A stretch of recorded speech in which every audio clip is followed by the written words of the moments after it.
जगत के लिए मुझे श्राप मुक्त करके तुम आकाश से भी ऊंची हो गई हो। और जिस भक्त ने मुझे सब कुछ माना, उसे धोखा देकर आज मैं तुम्हारे चरणों में हूं। तुम्हारे साथ हुए इस छल का पश्चाताप मैं युगों युगों तक करूंगा। तुम्हारा ये बलिदान ये सृष्टि कभी नहीं भूलेगी।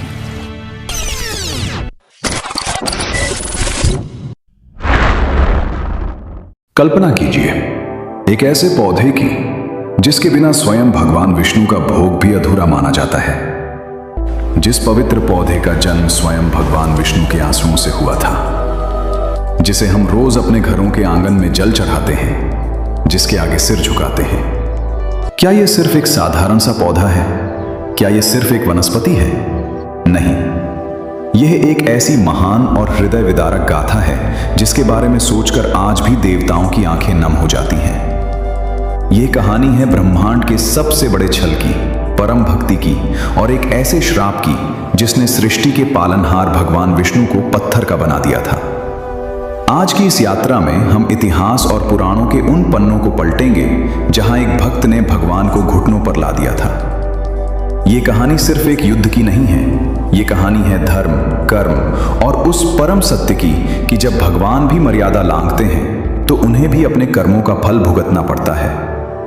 तो अपनी सांसें थाम लीजिए, क्योंकि आज हम आपको ले जाएंगे उस महायुद्ध और उस महाबलिदान की ओर जिसने पूरे ब्रह्मांड की नियति बदल दी। इस कहानी को पूरी तरह से समझने के लिए हमें समय के पहिए को थोड़ा पीछे घुमाना होगा। हमें उस समय में जाना होगा जब इस ब्रह्मांड के सबसे शक्तिशाली और अजेय असुर का जन्म हुआ था। और आपको यह जानकर शायद हैरानी हो कि इस असुर का जन्म किसी राक्षस के गर्भ से नहीं, बल्कि स्वयं भगवान शिव के तेज से हुआ था। एक बार देवराज इंद्र अपने अहंकार में चूर होकर भगवान शिव से मिलने कैलाश की ओर जा रहे थे। रास्ते में शिव ने उनकी परीक्षा लेने के लिए एक अवधूत का रूप धारण किया और उनका मार्ग रोक लिया। इंद्र ने अपने अहंकार में उस अवधूत को हटने के लिए कहा, मार्ग छोड़ो अवधूत। लेकिन जब वो नहीं हटे तो इंद्र ने क्रोधित होकर उन पर अपने वज्र से प्रहार करने का दुस्साहस किया। उसी क्षण अवधूत के रूप में खड़े महादेव का तीसरा नेत्र खुल गया। उस तीसरे नेत्र से क्रोध की एक ऐसी भयंकर अग्नि निकली जो इंद्र को वहीं भस्म कर देती। लेकिन देवगुरु बृहस्पति ने समय रहते शिव से क्षमा मांग ली। इंद्र की जान तो बच गई, लेकिन महादेव के तीसरे नेत्र से निकली वो प्रलयंकारी अग्नि अब वापस नहीं जा सकती थी। उस अग्नि को भगवान शिव ने क्षीर सागर यानी समुद्र में फेंक दिया। जैसे ही वह दिव्य अग्नि समुद्र के जल से टकराई, एक भयंकर विस्फोट हुआ। समुद्र की लहरें आसमान को छूने लगी और उसी अग्नि और समुद्र के मिलन से एक बालक का जन्म हुआ। वो बालक जन्म लेते ही इतनी जोर से रोया कि उसके रुदन से पूरा ब्रह्मांड कांप उठा। स्वयं ब्रह्मा जी उस बालक को देखने समुद्र तट पर आए। उन्होंने जब उस बालक को अपनी गोद में उठाया तो उस छोटे से शिशु ने ब्रह्मा जी की दाढ़ी इतनी जोर से खींची कि ब्रह्मा जी को भी पीड़ा होने लगी। ब्रह्मा जी समझ गए कि यह कोई साधारण बालक नहीं है, क्योंकि यह जल से उत्पन्न हुआ था और इसके भीतर शिव का अपार तेज था। इसलिए ब्रह्मा जी ने इसका नाम रखा जालंधर। जालंधर समुद्र का पुत्र था, इसलिए उसे पाताल लोक का राजा बनाया गया। वो जैसे जैसे बड़ा हुआ, उसकी शक्तियां अकल्पनीय रूप से बढ़ने लगी। वो असुरों का सबसे बड़ा सम्राट बन गया। दूसरी ओर असुरों के ही कुल में कालनेमी नाम के एक राक्षस के घर एक कन्या का जन्म हुआ। उसका नाम रखा गया वृंदा। राक्षस कुल में पैदा होने के बावजूद वृंदा के भीतर राक्षसों वाले कोई गुण नहीं थे। वो बचपन से ही भगवान विष्णु की परम भक्त थी। वृंदा जब छोटी थी तब से ही वह हर दिन विष्णु जी की मूर्ति के सामने बैठकर घंटों ध्यान लगाती थी। उसका मन निर्मल था, उसकी आत्मा पवित्र थी और उसका रूप किसी दिव्य देवी के समान तेजवान था। वृंदा की नियति में एक ऐसा अध्याय लिखा था जो उसे ब्रह्मांड की सबसे पूजनीय स्त्री बनाने वाला था। समय बीता और वृंदा विवाह के योग्य हुई। उसका विवाह उसी महापराक्रमी असुर जालंधर से तय कर दिया गया। एक तरफ जालंधर जिसके भीतर शिव के क्रोध की अग्नि थी और असुरों का अहंकार था, दूसरी तरफ वृंदा जो विष्णु की परम भक्त और करुणा की मूरत थी। विवाह के बाद वृंदा ने अपना पूरा जीवन अपने पति जलंधर को समर्पित कर दिया। वो एक महान पतिव्रता स्त्री बन गई। वृंदा का सतीत्व, उसका पतिव्रता धर्म और उसकी अखंड विष्णु भक्ति, इन तीनों ने मिलकर जलंधर के चारों ओर एक ऐसा अजेय सुरक्षा कवच तैयार कर दिया जिसे भेद पाना इस ब्रह्मांड के किसी भी अस्त्र के लिए असंभव था। वृंदा के इसी सतीत्व के बल पर जलंधर को यह वरदान मिल गया कि जब तक उसकी पत्नी वृंदा का सतीत्व और पतिव्रता धर्म अखंड रहेगा, तब तक ब्रह्मांड का कोई भी अस्त्र, कोई भी देवता, यहां तक कि स्वयं त्रिदेव भी उसका बाल बांका नहीं कर सकेंगे। और यहीं से शुरू हुआ जलंधर के विनाशकारी अहंकार का खेल। अपनी अमरता और अजेय शक्ति के नशे में अंधा होकर जलंधर ने तीनों लोकों में हाहाकार मचा दिया। उसने सबसे पहले स्वर्ग पर हमला किया। देवराज इंद्र की सेना उसके सामने चींटियों की तरह कुचल दी गई। जलंधर ने स्वर्ग पर अधिकार कर लिया और देवताओं को वहां से खदेड़ दिया। सारे देवता अपनी जान बचाकर जंगलों और कंदराओं में छिपने लगे। जलंधर का तर्क था कि चूंकि समुद्र मंथन के दौरान जो भी 14 रत्न निकले थे, वे सभी समुद्र से आए थे, और चूंकि वह स्वयं समुद्र का पुत्र है, इसलिए उन सभी रत्नों पर, माता लक्ष्मी पर और स्वर्ग की संपदा पर सिर्फ उसका अधिकार है। इस अहंकार में उसने भगवान विष्णु के निवास बैकुंठ पर भी आक्रमण कर दिया। विष्णु जी और जलंधर के बीच भयंकर युद्ध हुआ, लेकिन भगवान विष्णु जानते थे कि जलंधर माता लक्ष्मी का भाई है, क्योंकि दोनों का जन्म समुद्र से ही हुआ था। इसलिए विष्णु जी ने उसे मारा नहीं, बल्कि उसे बैकुंठ से वापस भेज दिया। लेकिन जलंधर की भूख यहीं शांत नहीं हुई। उसका घमंड अब उस सीमा को पार कर चुका था जहां से वापसी असंभव थी। उसने तय किया कि वह अब देवों के देव महादेव को परास्त करेगा। जलंधर ने सीधे कैलाश पर चढ़ाई कर दी। कैलाश की तलहटी में असुरों की विशाल सेना और भगवान शिव के गणों के बीच एक ऐसा भयंकर युद्ध शुरू हुआ जिससे पूरी सृष्टि कांप उठी। नंदी, कार्तिकेय और वीरभद्र ने असुरों की सेना का भारी संहार किया, लेकिन जब जलंधर स्वयं रणभूमि में उतरा तो उसके सामने कोई नहीं टिक पाया। अंततः भगवान शिव को स्वयं अपने त्रिशूल के साथ रणभूमि में उतरना पड़ा। शिव और जलंधर के बीच ऐसा प्रलयंकारी युद्ध हुआ जैसा ब्रह्मांड ने पहले कभी नहीं देखा था। शिव के प्रहारों से अंतरिक्ष फटने लगा, लेकिन युद्ध के मैदान में कुछ ऐसा हो रहा था जिसने महादेव को भी विस्मित कर दिया। शिव के सबसे घातक प्रहार, उनके अचूक दिव्यास्त्र जलंधर के शरीर से टकराकर वापस लौट रहे थे। शिव का त्रिशूल भी जलंधर का अंत नहीं कर पा रहा था। जलंधर हर प्रहार के बाद और भी अधिक शक्तिशाली होकर खड़ा हो जाता था। ऐसा क्यों हो रहा था? क्योंकि उस युद्ध भूमि से कोसों दूर अपने महल के एकांत में बैठी वृंदा अपने पति की रक्षा के लिए एक महा अनुष्ठान कर रही थी। उसने अन्न जल त्याग दिया था। वह एक हाथ में विष्णु की माला लिए बिना पलक झपकाए तपस्या में लीन थी। उसका पतिव्रता धर्म एक अभेद्य दीवार बनकर जलंधर की रक्षा कर रहा था। देवता ये सब देखकर घबरा गए। ब्रह्मा जी और सभी देव भागते हुए भगवान विष्णु के पास क्षीर सागर पहुंचे। देवता, त्राहिमाम नारायण, त्राहिमाम। जालंधर के अहंकार से सृष्टि नष्ट हो रही है। महादेव का त्रिशूल भी उस पर बेअसर है। अगर आज जालंधर का अंत नहीं हुआ तो कैलाश नष्ट हो जाएगा, धर्म हार जाएगा। हमारी रक्षा करें प्रभु। भगवान विष्णु एक बहुत बड़े धर्म संकट में फंस गए। वे अंतर्यामी थे, वे सब जानते थे। वे जानते थे कि जलंधर की शक्ति उसकी अपनी नहीं, बल्कि वृंदा की भक्ति और उसके सतीत्व की शक्ति है। जलंधर को मारने का पूरे ब्रह्मांड में केवल एक ही तरीका था, वृंदा के उस अनुष्ठान को तोड़ना और उसके सतीत्व को भंग करना। लेकिन क्या सृष्टि का पालनहार जो धर्म की रक्षा के लिए अवतार लेता है, वो अपनी ही सबसे सच्ची और निष्पाप भक्त के साथ इतना बड़ा छल कर सकता है? वृंदा का क्या दोष था? उसका दोष सिर्फ इतना था कि वो एक अच्छी पत्नी थी। भगवान विष्णु के मन में एक गहरा द्वंद्व चल रहा था। ब्रह्मांड को बचाने के लिए विष्णु को एक ऐसा पाप करना था जिसका कलंक उन्हें युगों युगों तक सहना था। अंततः सृष्टि के संतुलन और धर्म की रक्षा के लिए भगवान विष्णु ने अपने हृदय पर पत्थर रखा। उन्होंने एक भारी मन से जलंधर का रूप धारण किया। युद्ध भूमि में भगवान शिव और जलंधर का युद्ध चल ही रहा था कि विष्णु जी ने अपनी माया से जलंधर के 2 मायावी टुकड़े किए और उन्हें वृंदा के महल के आंगन में गिरा दिया। ये एक कटा हुआ सिर और धड़ था जो बिल्कुल जलंधर जैसा दिख रहा था। महल में तपस्या कर रही वृंदा ने जब एक जोर का धमाका सुना तो उसकी आंखें खुल गईं। वो दौड़कर आंगन में आई। सामने अपने पति का कटा हुआ सिर और खून से लथपथ धड़ देखकर वृंदा के पैरों तले जमीन खिसक गई। वो चीख मारकर रोने लगी। उसका अनुष्ठान टूट चुका था। वृंदा अभी विलाप कर ही रही थी कि वहां एक साधु प्रकट हुए। ये साधु कोई और नहीं, स्वयं भगवान विष्णु थे। वृंदा, हे ऋषिवर, मुझ पतिव्रता पर यह कैसा वज्र गिरा है? मेरे स्वामी को किसने मार डाला?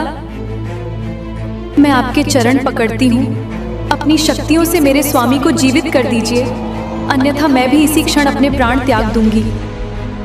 पुत्री, यदि तुम्हारा विश्वास अटल है तो मैं अपने तपोबल से तुम्हारे स्वामी को पुनः जीवित करने का प्रयास कर सकता हूं। हाँ। ओम शांति शांति शांति।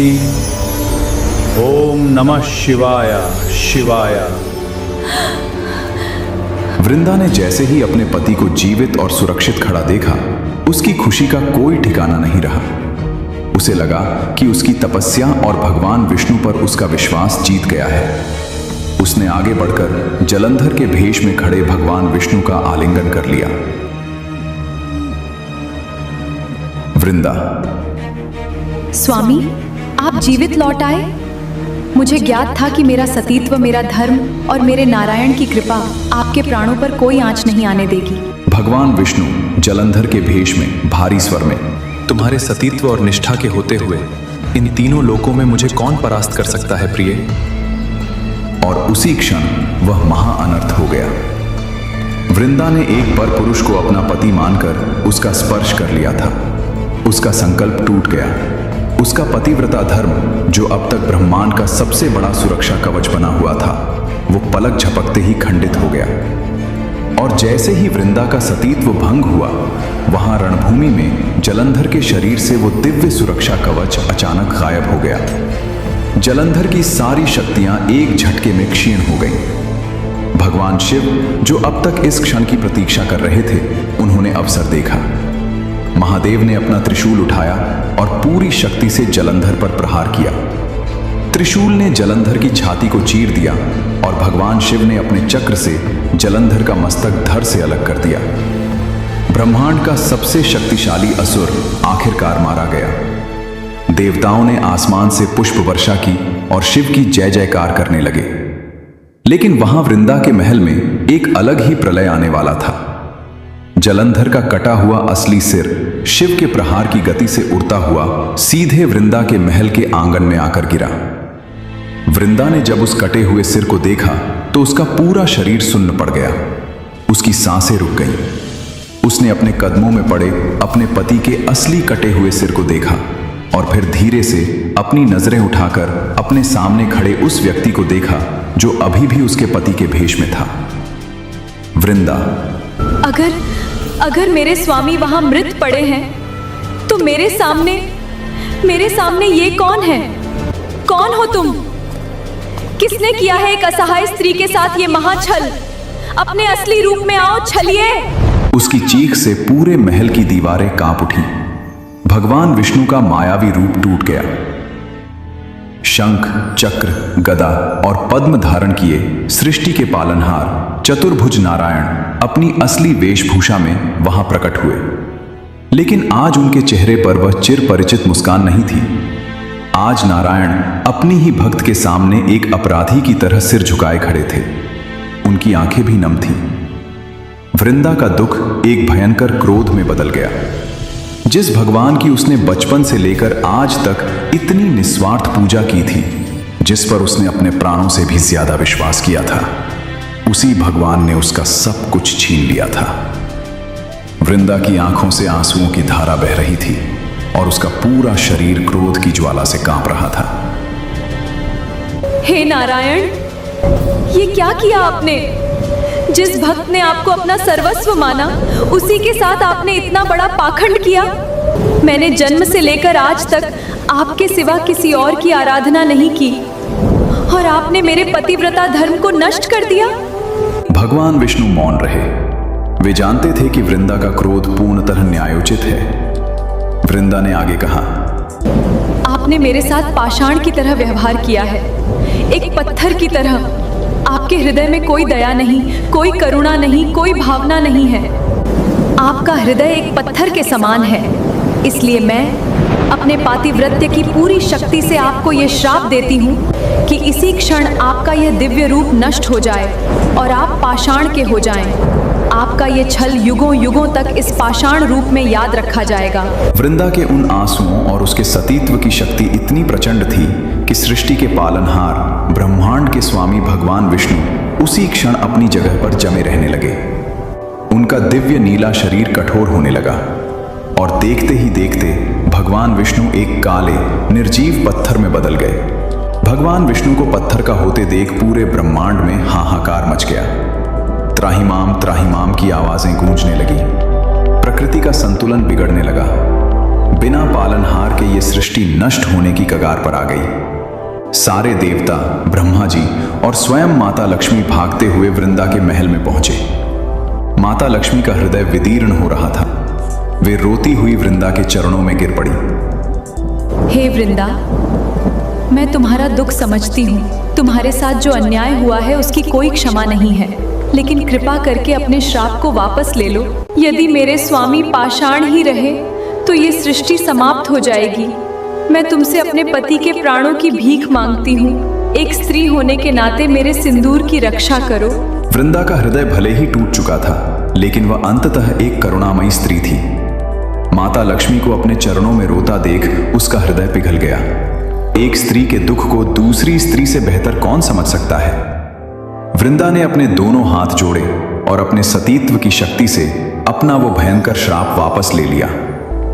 श्राप मुक्त होते ही भगवान विष्णु वापस अपने दिव्य रूप में आ गए। लेकिन वृंदा का अपना जीवन अब पूरी तरह से खत्म हो चुका था। उसका पति मारा जा चुका था, उसका धर्म टूट चुका था और जीने की उसकी कोई इच्छा शेष नहीं थी। वृंदा ने अपने पति जालंधर का सिर अपनी गोद में रखा। उसने भगवान विष्णु की ओर आखिरी बार देखा और अपनी योग अग्नि से स्वयं को भस्म कर लिया। वो सती हो गई। वहां केवल राख का एक ढेर बचा था। भगवान विष्णु उस राख के पास घुटनों के बल बैठ गए। आज ईश्वर हार गया था और एक भक्त जीत गया था। विष्णु जी की आंखों से लगातार आंसू बह रहे थे। उनके पश्चाताप के आंसू वृंदा की उस पवित्र राख पर गिरने लगे और तब एक चमत्कार हुआ। भगवान विष्णु के उन आंसुओं और वृंदा की पवित्र राख के मिलन से वहां एक नया जीवन अंकुरित हुआ। राख के उस ढेर से एक हरा भरा, अत्यंत सुंदर और सुगंधित पौधा उत्पन्न हुआ। वो पौधा वृंदा की तरह ही पवित्र, निर्मल और जीवनदायिनी था। भगवान विष्णु ने उस पौधे को अपने हाथों से छुआ। भगवान विष्णु, हे वृंदा, तुम्हारे साथ हुए इस छल का पश्चाताप मैं युगों युगों तक करूंगा। तुम्हारा ये बलिदान ये सृष्टि कभी नहीं भूलेगी। आज से तुम इस पौधे के रूप में जन्म लोगी, जिसे पूरा ब्रह्मांड तुलसी के नाम से जानेगा।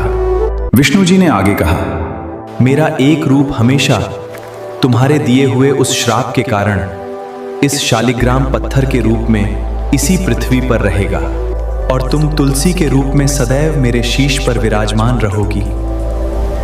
ये मेरा वचन है वृंदा कि ब्रह्मांड का कोई भी अनुष्ठान, मेरी कोई भी पूजा, मेरा कोई भी भोग तुम्हारे बिना कभी स्वीकार नहीं किया जाएगा। जहां शालिग्राम होंगे वहां तुलसी का होना अनिवार्य होगा।